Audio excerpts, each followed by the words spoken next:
So guest, which some of you watched earlier today on Talk Heathen, Hector Garcia, welcome. Welcome. Thank you. Thanks for coming down. Hector's latest book, Alpha God, is something that we'll talk a little bit about here, and we'll get to calls as well. And also, we wanted to mention that not only can you go buy this book, which you probably should, but the audiobook, which was narrated by my friend Seth Andrews, is out as well. Yeah. It's great. Whenever my book, if ever my book gets done, I will do my own audiobook. But if you're not going to do it yourself and you can't get Morgan Freeman, you should get Seth Andrews.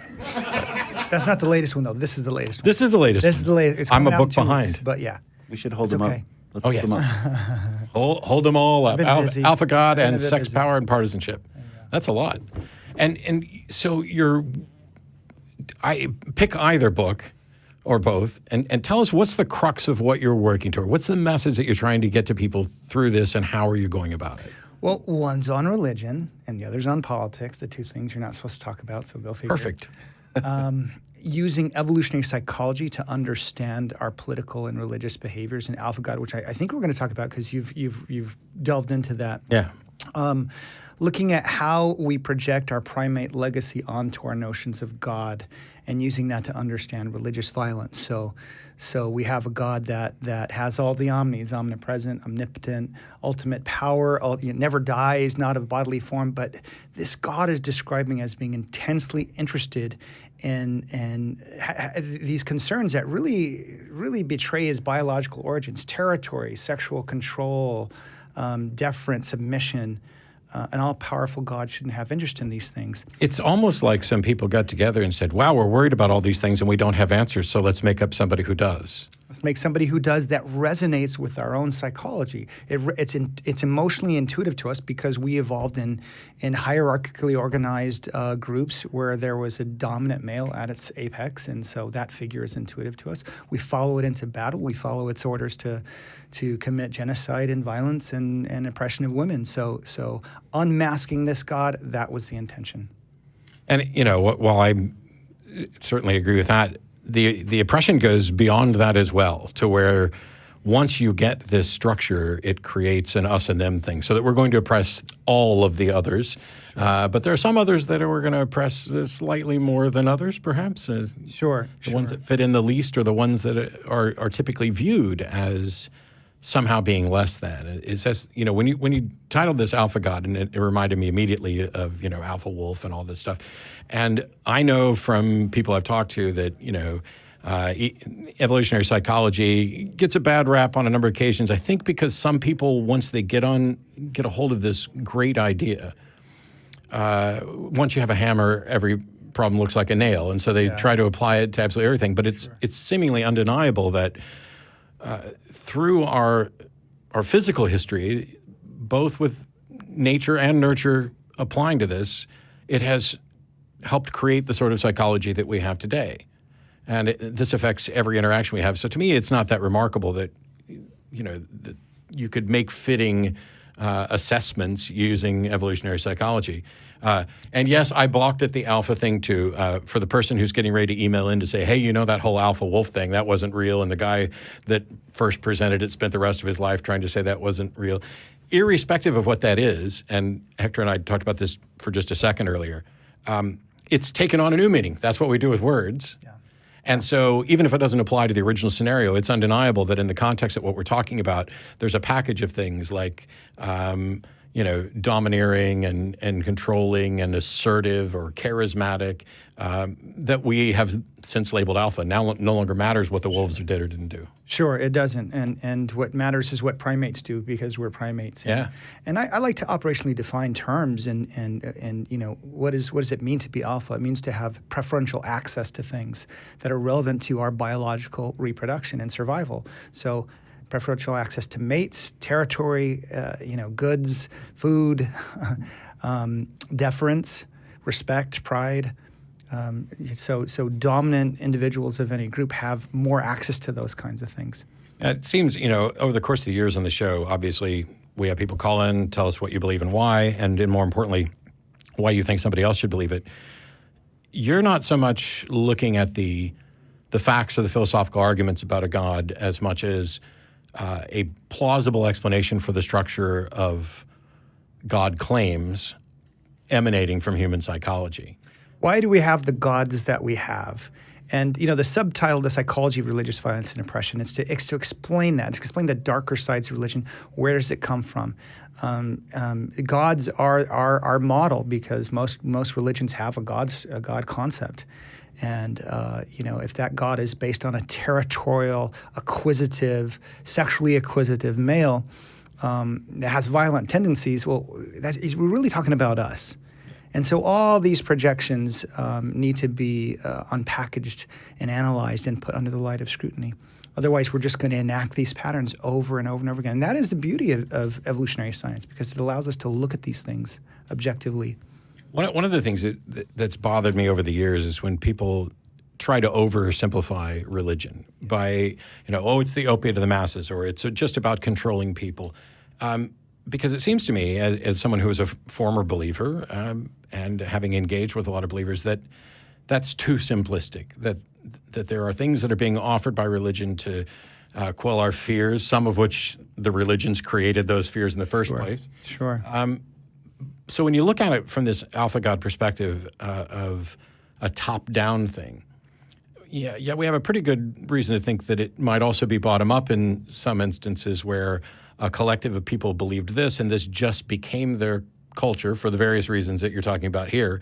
And then as new people came in, things change because we're still human and we have arguments and conversations about things. Sure. Religions evolve, but I think what's interesting is what stays resonates with our evolved psychology. The religions that really caught on, more than half the world's believers believe in an Abrahamic God, is a dominant, powerful male God that just fits to a T the primates of the primordial tribe. That's what makes it stick. That's what makes it emotionally intuitive to us. So anytime we're talking about the history or origin of religions, we get into some sticky situations because obviously I don't have a time machine and we're dealing with history, we're dealing with complex scenarios of different tribes and cultures interacting and people expressing different thoughts. So, and correct me if I'm wrong, what you're presenting, it seemed to me, is a plausible explanation for how we got to where we are, but not a specific, here's the path that these various religions took from spiritism, animism, down to this, because I don't know that we could actually test or falsify that. I think the closest we can maybe get is this seems to be a plausible explanation based on what we know on how humans act and how they think. Yeah. Well, I do touch on that a little bit in the first chapter just to set everything up. I mean, other scholars have done that. Robert Wright is somebody I cite a lot in his book, Evolution of God. It talks about that progression. And really it came out of a very, according to him and other religious scholars, an incredibly dangerous and bloody history in the Fertile Crescent, where people were just at war with each other all the time, hacking each other to pieces with these dull bronze weapons, and there was a need to consolidate power. There was a need to consolidate, differing religions so that they can be controlled under one dominant male god who led you into battle and enforced the tribal identity, and that's how the history is explained by Robert Wright, and I think it makes a lot of sense. Yeah, I've heard a lot of possible models that all seem plausible and reasonable. And the sticking point for me is always, okay, here, let me put on my theist hat. Right. But Hector, the reason they were fighting each other is because there really is a God who wanted them to do that. How do you can't just discount that there is a God and look at, the effects and say, oh, this would lead us to believe this is why they created this God. Right. You're putting the cart before the horse, sir. Yeah, well, I don't usually get into those arguments as much. I leave that to people like you. You probably have a better way of arguing that. But it's fun for me because it ties into something else. By the way, you can support the Atheist Community of Austin, the Atheist Experience, and all the various other programs through their Patreons, which I'm sure they'll put links up here as well. I have my own Patreon, and I'm working on the final videos for January and the first videos for March. One of them is going to stem from a conversation that I had with, let's say, a close relative who has lost their mind, to the point where when we were having a discussion, I presented data. And the response was, well, why would you trust that data? And I sat there flummoxed for a little while of, okay, well, I can explain to you that, here's this data which is been collected. It's been independently verified. I'm only putting as much confidence. I'm not saying it's absolutely correct, and certainly data can be misinterpreted, misused, et cetera.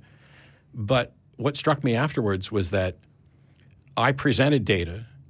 They presented nothing other than, I don't have any reason to believe your data. Yeah, and that impulse is very, it's built on these evolutionary foundations. I mean, we were talking about this earlier about the tendency for people to engage in motivated reasoning. It's meant to quell fear. It's meant to quell terror.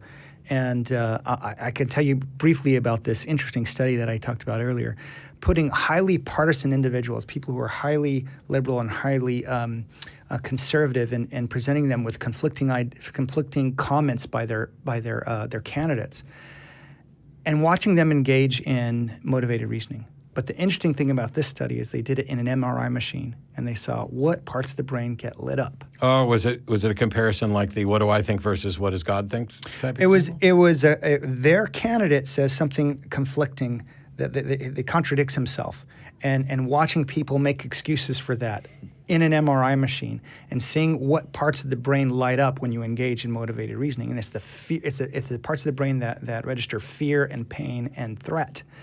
So a lot of that comes with, having to identify with the tribe, feeling terrified about going against your tribe's chosen person, your tribe's chosen stance. That's terrifying to people. So people will do all kinds of mental acrobatics to avoid that kind of fear. So yeah, data falls flat against that. There's all kinds of defenses against data that are very primitive, very old. John, did you have a question? Yeah, I have a couple of questions. One of my biggest questions is, why do women go along with this? Yeah. Because it's been my observation in pretty much every religion, it's the women who keep who enforce the rules and keep the people in line and go to the church regularly and kind of drag the men along. So in this concept of male dominance, why do the women do that? Yeah, I think it's complicated. I think in part they do that because they're forced to. I think there are a lot of social consequences in these male-oriented religions to people who don't abide, especially to women, and it's often violent. I think there are qualities about the alpha god concept that mirrors what women have historically sought after in men, sought after protectors, because for most of our history, tribes engaged in these full-scale raids on other tribes where they killed all the men, took all the women as sexual slaves, and that went on over and over and over. So, there are studies looking at what women prefer. Women prefer, generally speaking, sure, larger, more formidable males, especially when they're ovulating. That has, that can serve a protective function. So I should sit up straighter in my chair and flex. There's even research showing that women tend to prefer men with light facial scars as opposed to men that don't have that, which suggests a fighting history. So, God in the Abrahamic faith is described as a protector God. That's one of the main functions that he serves. I'm going to protect the tribe. So a note to all the incels: you should go out and get rough and tumble until you get a good scar, and maybe things will be easier. It's I like the question, and I know that he kind of already addressed this, but it popped in my mind while he was talking that this is what I talk about when I say you put together a plausible case. I don't think it's necessary. I don't think any of these are necessarily, here's a rock solid, falsifiable thing that you could go back and test. But this is about who we are, and it seems almost undeniable. So it was obvious to me that, by and large, throughout history, you might as well have asked, why do women go along with men? Yeah. It's the same kind of thing, and there are many, many reasons that some of them do, and not all of them. So good for the ones who are bucking the trend.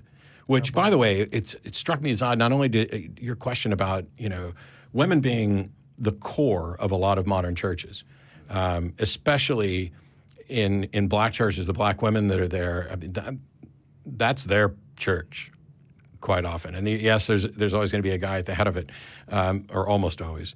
But we've seen this play out, and I've just now completely forgot where I was going. So welcome to live TV. I do that all the time. It just struck me as interesting that we're talking about these dynamics. We're talking about what people actually. We're not rational beings all the time. We are not. We can strive to be, but we will fail.